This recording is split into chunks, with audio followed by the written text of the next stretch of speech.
గుణింతాలు, ఆకారము లేదా దీర్ఘము గల గుణింతాక్షర పదాలు.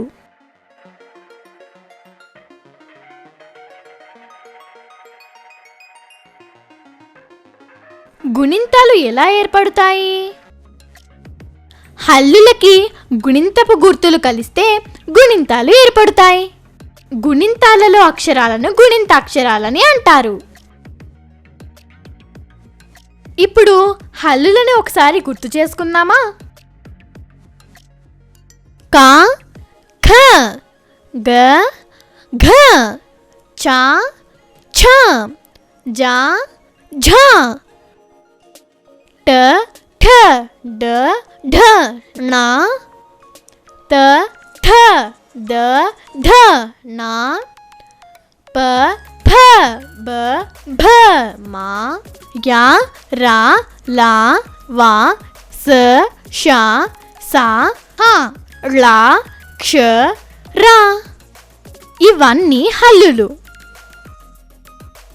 ఈ హల్లులకి ఆకారము లేదా దీర్ఘము కలిస్తే ఏర్పడే గుణింతాక్షరాలేంటో చూద్దామా?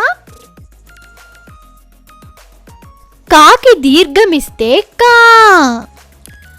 ఖాకి దీర్ఘమిస్తే ఖా.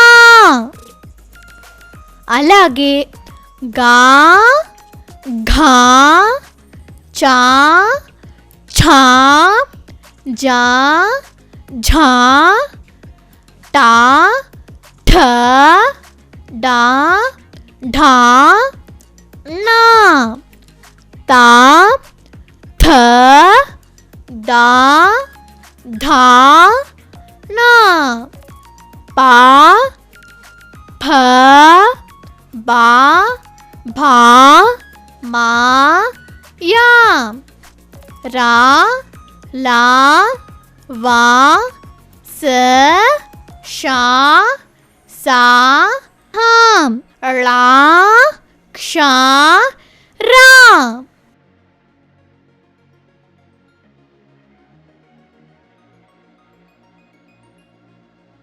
ఆకారము లేదా దీర్ఘము గల గుణింతాక్షర పదాలు.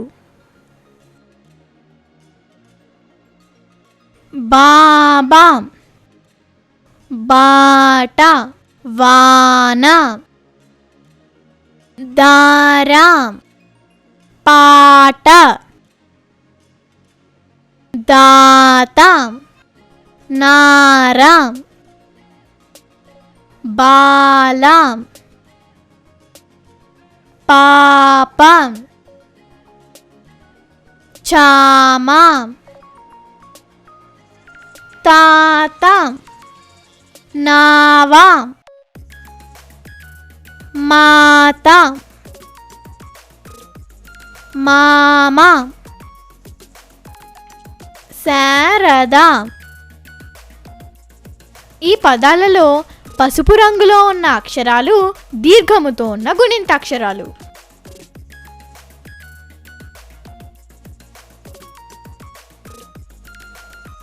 మారణ, లాలన, తామర, మానస,